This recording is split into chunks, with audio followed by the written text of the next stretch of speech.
12 ciri-ciri cakra mahkota atau cakra Sahasrara sudah mulai terbuka.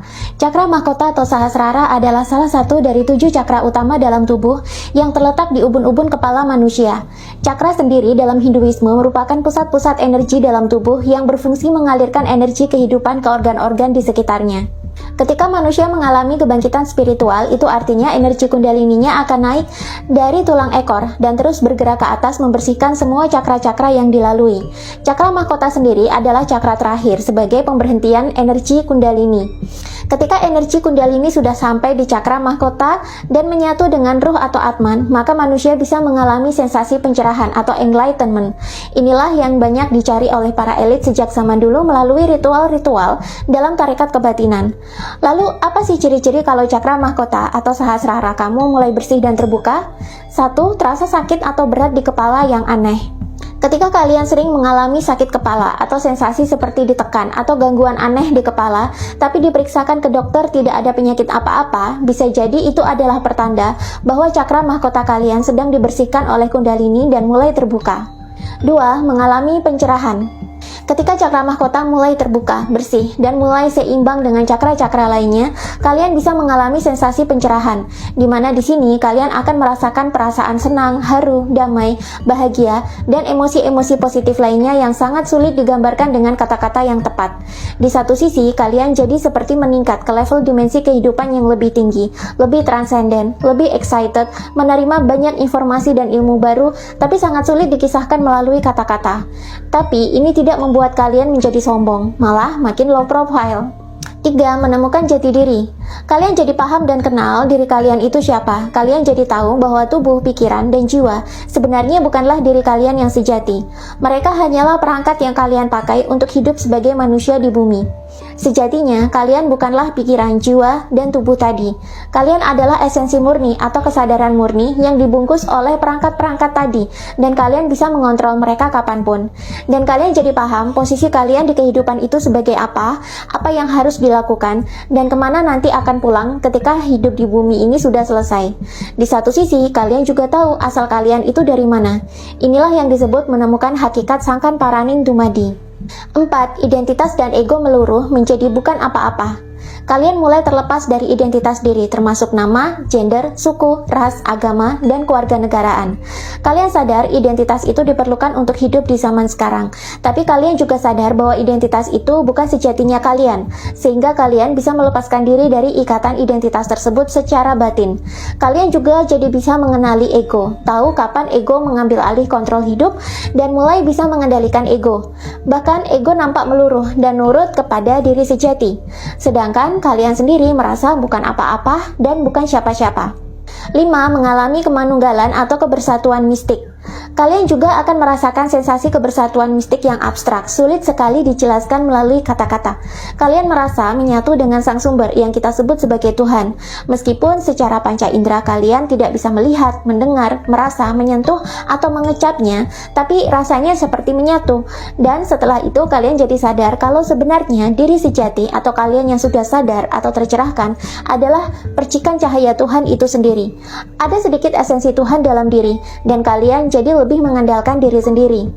6. Ilmu pengetahuan dan informasi semesta mengalir deras seperti tanpa filter. Seolah-olah otak kalian itu terbuka, tidak ada tempurung kepala, kulit, dan rambut yang melindunginya lagi. Karena sekarang ilmu pengetahuan dan informasi yang banyak tersebar di alam semesta mengalir deras melewati kepala. Bahkan saking derasnya kalian seperti kewalahan dan tidak mampu menangkapnya satu persatu. Informasi dan ilmu pengetahuan benar-benar tersebar di semesta dan bisa diunduh manusia kapan saja manusia mau. 7. Mudah mendapatkan ilham. Ketika ilmu pengetahuan dan informasi semesta mengalir deras, kalian bisa menangkapnya sebagai ilham, intuisi, ide, gagasan, bahkan wahyu. Orang Jawa menyebutnya wangsit. Inilah yang menjadi rahasia kenapa para nabi, rasul, filsuf, dan cendekiawan-cendekiawan di zaman dulu, bahkan sampai di zaman sekarang, ini bisa mengeluarkan pemikiran, nubuat, bahkan karya terbaiknya dan awet sepanjang masa. Karena mereka tak hanya memberdayakan kecerdasan dalam diri saja, tapi mereka juga mengkolaborasikannya menceritakannya dengan pengetahuan atau ilham yang didapatkan dari semesta. Hanya saja, agar lebih mudah dicerna oleh zaman dulu, proses pengunduhan informasi ini kerap dikisahkan dalam cerita-cerita mitologi atau mistis atau bahkan fantastis, seperti pertemuan dengan dewa atau malaikat yang memberikan wahyu atau nubuat. Karena kalau diceritakan aslinya, orang di zaman itu pasti bingung memahaminya, kecuali mereka juga sama-sama sudah tercerahkan atau memiliki level kesadaran yang cukup tinggi. 8. Melampaui dualitas. Kalian jadi menerima kalau dunia ini memang terdiri dari yin dan yang atau dualitas, yakni dua hal yang saling bertolak belakang. Namun keduanya berjalan beriringan dan membuat bumi jadi hidup. Hanya saja kalian sekarang tidak mau terjebak di salah satu sisi. Kalian lebih memilih untuk melampaui dualitas. 9. Melihat keilahian dimanapun. Kalian jadi melihat seolah-olah Tuhan ada di mana-mana, walaupun Tuhan memang tidak bisa diindrakan. Tapi dalam kesadaran batin kalian merasa bahwa di mana-mana ada esensi Tuhan. Alam semesta ini merupakan hasil pikiran Tuhan yang tercipta dari satu sumber yang sama. 10. Melebur dengan sekitar. Kini sudah tidak ada lagi keakuan atau egosentrisme. Kalian merasa diri kalian telah melebur dengan sekitar, menyatu atau manunggal dengan alam sekitar. Dan kalian juga menyadari bahwa semua yang ada di semesta ini itu saling terhubung, bahkan dalam ruang kosong sekalipun. 11. Bijaksana. Kalian kini menjadi orang yang bijaksana. Kalian lebih taktis dalam menghadapi masalah, bisa berpikir jauh ke depan, dan mampu memilih mana yang terbaik untuk saat ini, bukannya memaksakan kehendak dan kebenaran kepada orang lain. 12. Kontrol diri sangat bagus. Kalian menyadari bahwa pikiran, jiwa, dan tubuh itu bukanlah diri kalian yang sejati. Diri sejati kalian adalah kalian sendiri yang sudah sadar, yang terbebas dari ikatan-ikatan apapun. Karena sudah terbebas dari banyak ikatan dan kemelekatan, akhirnya kalian memiliki kontrol diri yang bagus, sedikit reaktif, dan mulai bisa memilih respon mana yang paling bijak untuk menanggapi suatu peristiwa. 13. Memiliki IQ, EQ, SQ, dan TQ yang bagus. Orang yang tercerahkan adalah orang yang sangat cerdas, baik secara intelijensia, emosional, spiritual, maupun transendental.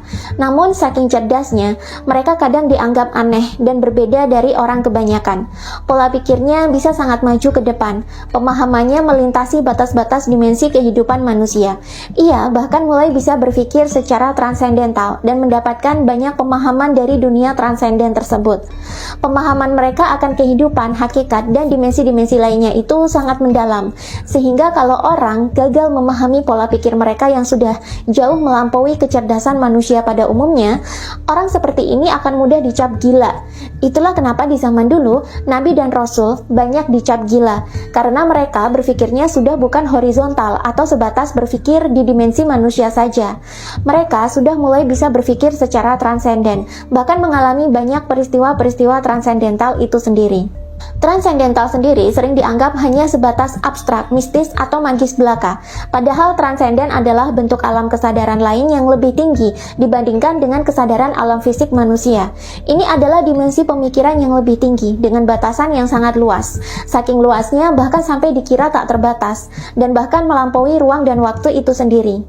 Orang yang memiliki kecerdasan transendental atau TQ biasanya memiliki pemikiran hakikat yang mendalam, visioner, bijaksana, dan punya pemikiran-pemikiran kenabian atau kalau dalam Hinduisme disebut kedewataan.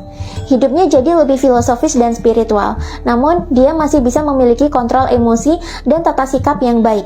Dia juga pintar menempatkan diri di tengah masyarakat, sehingga walaupun pemikirannya itu sudah sangat maju atau lintas dimensi, dia mampu meminimalisir kesalahpahaman dalam masyarakat. Bila tidak, tentu Nabi dan Rasul di zaman dulu sudah pada dibunuhi karena dianggap halu dan aneh. Dan sebenarnya dalam kehidupan sehari-hari, terbukanya cakra mahkota ini erat berkaitan juga dengan kinerja mata ketiga atau cakra ajna. Bagaimana bisa? Selengkapnya akan saya bahas dalam online kelas minggu ini. Cek deskripsi video untuk informasi selengkapnya. Sadar nggak kalau kemampuan psikis bukanlah hal gaib? Sebenarnya setiap manusia itu punya potensi kemampuan psikis, namun selama ini kemampuan ini banyak tertutup. Kemampuan psikis sebenarnya adalah kemampuan supernatural manusia, dan kuncinya ada di kelenjar pineal atau mata ketiga dan pikiran bawah sadar atau subconscious mind manusia. Inilah yang menjadi konsentrasi dari ritual-ritual kebatinan kuno, mulai dari zaman peradaban Mesopotamia hingga Mesir kuno. Uniknya, makin kita mengenali jati diri, makin kembali ke diri sejati, maka mata ketiga juga semakin terbuka dan kita makin bisa berpikir transendental. spiritual. Dan lucunya, mata ketiga yang mulai terbuka juga biasanya bisa membantu kita untuk makin kembali ke diri sejati. Lalu apa ciri-ciri mata ketiga kita sudah mulai terbuka? Bagaimana cara mengoptimalkan kemampuan mata ketiga dan pikiran bawah sadar kita? Apa saja kemampuan psikis yang bisa kita buka? Apa pentingnya kemampuan berpikir transenden untuk spiritual dan pengembangan diri?